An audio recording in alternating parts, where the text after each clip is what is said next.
Damascus, the summer of 1919. In a borrowed room, two Americans, a theology professor from Ohio and a millionaire who sold bathroom fixtures, sit at a table, drowning in paper. Outside their door, the queue stretches into the street. Sheikhs, priests, teachers, farmers, all of them clutching letters. They were sent to ask a question no empire had ever asked. What do you want? 1,863 petitions came back. This film is about what those petitions said, in the report's own words, and about the drawer they were buried in. 6 months earlier in Paris, the victors of the First World War are carving up the defeated Ottoman Empire.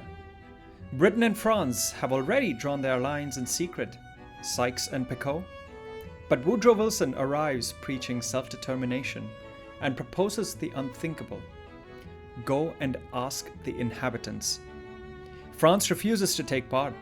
Britain quietly pulls out. So the Americans go alone, Henry King and Charles Crane. 42 days, 36 cities, Jerusalem, Beirut, Damascus, Aleppo. In churches and mosques and town squares, the delegations line up and the petitions pour in. The answer is quite unanimous and loud. Keep us together. One Syria, independence. If we must have a guardian, let it be America, a country that takes no colonies. And France? Never. Then they wrote it down. And this is where the story stops being a story because the report survives. You can read it today. Here it is in its own words. On the land, it said, keep it whole. There would be no reason why Palestine could not be included in a united Syrian state. With the holy places cared for by an international and interreligious commission, Muslims, Christians, and Jews all represented on it. On the mandates, assistance, not empire, and temporary.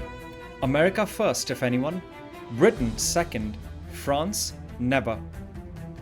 And then, the section that made this report radioactive. The commissioners had arrived, they admitted, sympathetic to Zionism, the program to build a Jewish national home in Palestine. Their findings changed their minds. Nearly 3 in 4 petitions opposed it. Carrying it out, they wrote, would mean, their words, the gravest trespass upon the civil and religious rights of existing non-Jewish communities in Palestine. On the holy places, they wrote a sentence that is uncomfortable to read a century later. The sites most sacred to Christians, the places of Jesus, sacred to Muslims as well, are not only not sacred to Jews, but abhorrent to them. Their conclusion was not about faith. It was about custody. No one group, they argued, could hold everyone's holy places.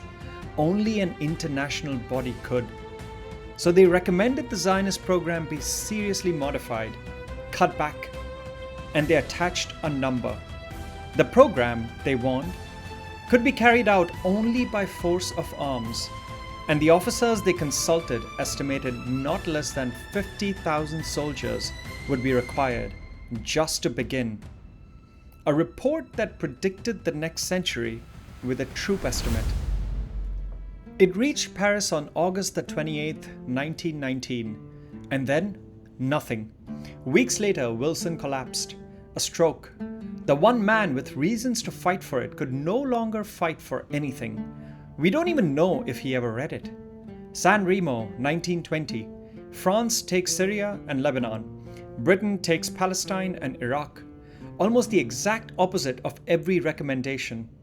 And when Damascus refused, France marched an army, and the kingdom the petitions had asked for was crushed in a single day at a pass called Mesalun. The report stayed buried for 3 years. When it surfaced in December 1922, it wasn't a government that released it.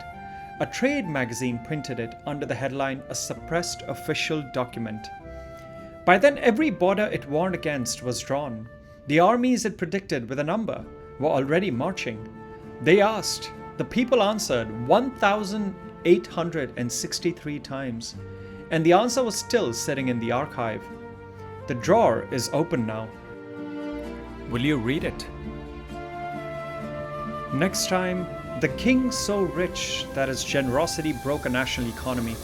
Subscribe so you don't miss it.